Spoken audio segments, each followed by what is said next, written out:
আজ ৬টার মধ্যে খুলনা, বরিশাল, চট্টগ্রাম ও সিলেট বিভাগের কিছু কিছু জায়গায় এবং রংপুর, রাজশাহী, ময়মনসিংহ ও ঢাকা বিভাগের দুই এক জায়গায় অস্থায়ীভাবে দমকা হাওয়া সহ হালকা থেকে মাঝারি ধরনের বৃষ্টি অথবা বজ্র সহ বৃষ্টি হতে পারে। সেই সঙ্গে সারা দেশে কোথাও কোথাও মাঝারি ধরনের ভারী থেকে অতি ভারী বর্ষণের সম্ভাবনা রয়েছে।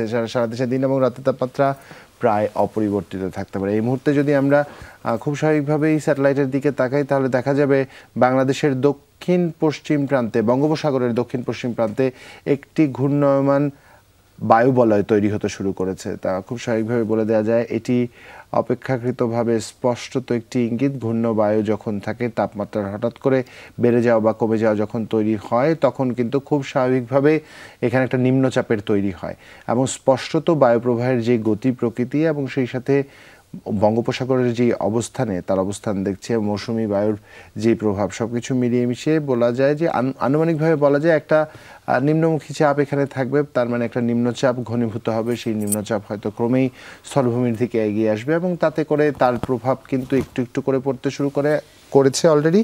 এর মধ্যে আবহাওয়ায় যে তাপমাত্রার যে পার্থক্য আমরা দেখতে পাচ্ছি, সেই সাথে বৃষ্টিপাতের বাস্তবতা আমরা দেখতে পাচ্ছি, তা কিন্তু খুব স্বাভাবিক। এরকম সারা রাত জুড়ে বৃষ্টিপাতের পরে 29 থেকে 30 ডিগ্রি সেলসিয়াস সারা দেশ জুড়ে তাপমাত্রা পরিলক্ষিত হচ্ছে এবং স্যাটেলাইট ইমেজে এই মুহূর্তে যেটা আমরা দেখতে পাচ্ছি, বাংলাদেশের মধ্যভাগ এবং বাংলাদেশের দক্ষিণ পূর্বাংশের দিকে কিন্তু কিছু ঘন মেঘের উপস্থিতি রয়েছে এবং সেই মেঘ যদি বায়ুপ্রবাহের ঘূর্ণগতির ফলে ক্রমেই মধ্য বাংলাদেশের দিকে আকর্ষিত হয় বা মধ্য বাংলাদেশের দিকে প্রবাহিত হয়, তাহলে সারা দেশ জুড়ে আজ একটা বৃষ্টিপাতের সম্ভাব্যতা, জোর সম্ভাব্যতা রয়েছে সেটা নিশ্চিতভাবে বলা যায়।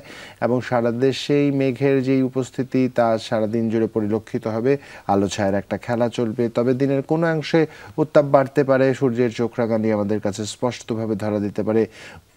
কয়েক ঘন্টার পার্থক্যে যদি এই মুহূর্তে 12টার আকাশ আমরা দেখি তাহলে 12টার আকাশে মেঘের চিত্র আমরা দেখতে পারবো। নুনিয়া যেমনটা করে বলছিলাম, ঘূর্ণিবায়ুর ফলে যেই মেঘ, সেই মেঘ প্রবাহিত হয়ে মধ্য বাংলাদেশ হয়ে প্রবাহিত করছে। এই মুহূর্তে যা দেখতে পাচ্ছেন তা সম্ভাব্য দুপুর 3টা নাগাদ বাংলাদেশের যে আকাশের অবস্থা তার চিত্র আমরা দেখাবার চেষ্টা করছি আপনাদের স্যাটেলাইট থেকে এবং সেই ধারাবাহিকতায় সন্ধ্যা 6টায় আমরা এই মুহূর্তে আকাশ দেখছি। সারা দিন জুড়েই কিন্তু ক্রমান্বয়ে মেঘাচ্ছন্ন আকাশ থাকবে। মেঘের উড়ে যাওয়ার এই বাস্তবতা পরিলক্ষিত হবে। তাপমাত্রার যদি তারতম্য এবং পার্থক্য বাড়তে থাকে তাহলে বঙ্গোপসাগরে যেই ঘূর্ণবায়ু রয়েছে তা নিম্নচাপে নিশ্চিতভাবে পরিণত হবে। তাতে করে আজ এবং আগামীকাল কিন্তু খুব স্বাভাবিকভাবে তাপমাত্রার ঊর্ধ্বমুখী একটা প্রবাহ আমরা দেখতে পাবো। এবং এই মুহূর্তে বায়ু দূষণের মাত্রার কথা যদি আপনাদের বলে দিই, বাংলাদেশের উত্তর পশ্চিমাংশে যেই বায়ুপ্রবাহ রয়েছে তা অপেক্ষাকৃত ভারী এবং ভারী বায়ুর সাথে বেশ কিছু দূষণেরও মিশেল ঘটেছে এবং তা স্পষ্টতভাবে বলে দেয় যে হ্যাঁ, রাজশাহীর দিকে আজ যারা রয়েছেন তারা একটু আজ শ্বাস প্রশ্বাসজনিত যে অ্যালার্জির পরিমাণ বাড়তে পারে, ধুলোবালির পরিমাণ যেহেতু বাড়ছে এবং ঢাকার আকাশেও এই বাস্তবতা স্পষ্টতভাবে দেখা দিচ্ছে যে ঢাকা পর্যন্ত এসে পৌঁছেছে। এই ধারাবাহিকতা চলতে থাকলে যেটা বলছিলাম, কনিষ্ঠ বয়োজ্যেষ্ঠদের একটা অস্বস্তির কারণ তৈরি হবে, সেই কারণ তৈরি হবে। তবে হ্যাঁ, যে বিষয়টি আজ মাথায় রাখবার মতো তা হচ্ছে দক্ষিণ পশ্চিমাংশ, দক্ষিণ পূর্বাংশের দিকে যেই মেঘের উপস্থিতি আমরা দেখতে পাচ্ছি, সেই মেঘ আজ সারা দেশ জুড়ে ক্রমান্বয়ে বিভিন্ন প্রান্তে আপনাদের সাথে দেখা দেবে। বৃষ্টিপাত হয়ে ঝরে পড়বে। ঝিরিঝিরি বৃষ্টি কোনো ক্ষেত্রে মুষলধারে বৃষ্টির কারণও হয়ে দাঁড়াতে পারে।